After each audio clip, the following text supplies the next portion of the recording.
Today, we're going to dive into a really remarkable book of spiritual poetry by the hugely influential yogi Paramahansa Yogananda. It's called Whispers from Eternity, and honestly, it offers a totally unique way to think about our connection to the universe.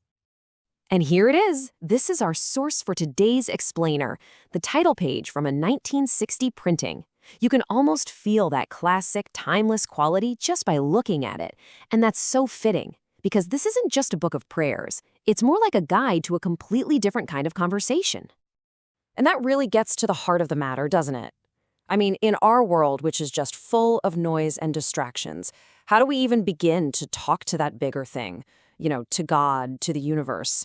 And maybe even more important, how do we learn to be quiet enough to hear the answer? To get to that answer, the book starts by completely reframing what we even think prayer is. It's a fundamental shift in perspective.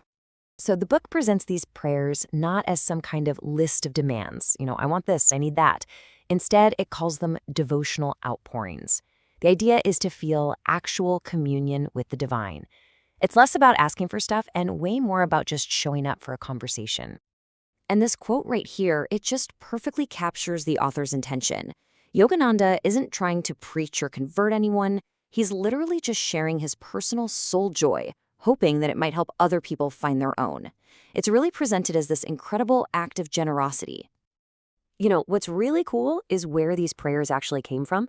They have this deep authenticity because, as Yogananda explains, many of them started as verbatim transcripts from his yoga classes. So they weren't written in some quiet, isolated study. They were born out of live, shared spiritual practice. Okay, so this brings us to one of the book's most powerful themes, and frankly, one of its most radical ideas. Its incredible inclusivity. I mean, just look at this dedication page. It says it all.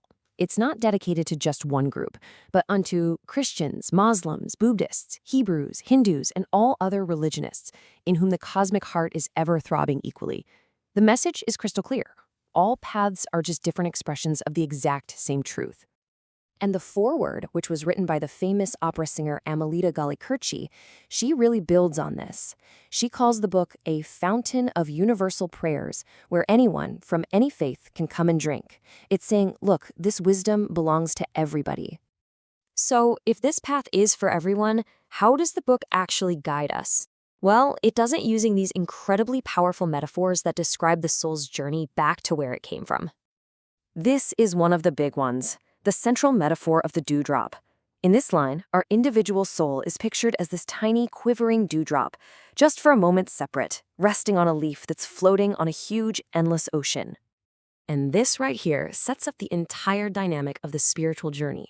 On one hand, you have the dewdrop. That's us, our individual consciousness. It's finite, it's temporary, it feels separate. And then you have the sea, the boundless, infinite spirit. It's eternal and it's whole.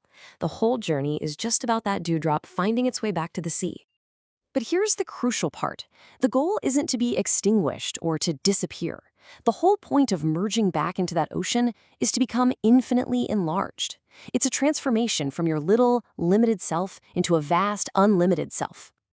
The book also gives us another powerful image for this whole transformation process. It talks about us being trapped in a cocoon of delusion.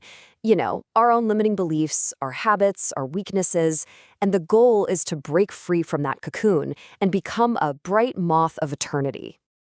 And it actually lays out the steps pretty clearly. First, you have to admit that you're in this cocoon of delusion, wrapped up in thoughts of weakness.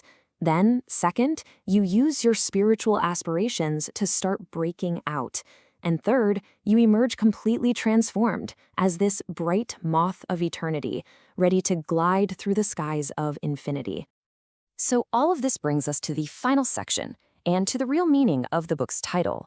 What's the destination of this journey? And what exactly are these whispers we're supposed to be hearing? The ultimate goal is a state called self-realization. Now, this isn't just a belief or some intellectual concept. It's described as the direct personal experience of your own true divine nature. The foreword calls it the priceless gem that is the entire point of the search. So, how do you find this gem? Well, the book gives very clear instructions. Don't just skim it. You're urged to dig deep with attentive, reverent study. You have to use the pickaxe of meditative study to get past the surface of the words and find the treasure that's hidden inside.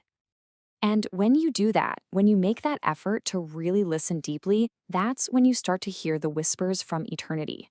Yogananda defines these whispers as the silent, mysterious responses that quickly transform one's life. They're the answers to that conversation you started. It's the universe talking back. So, in the end, the book leaves us with this powerful call to action. It's an invitation not just to read, but to engage in this deep, personal excavation. To dig past all the noise, to listen for the whispers, and to discover for yourself that priceless gem that's waiting inside.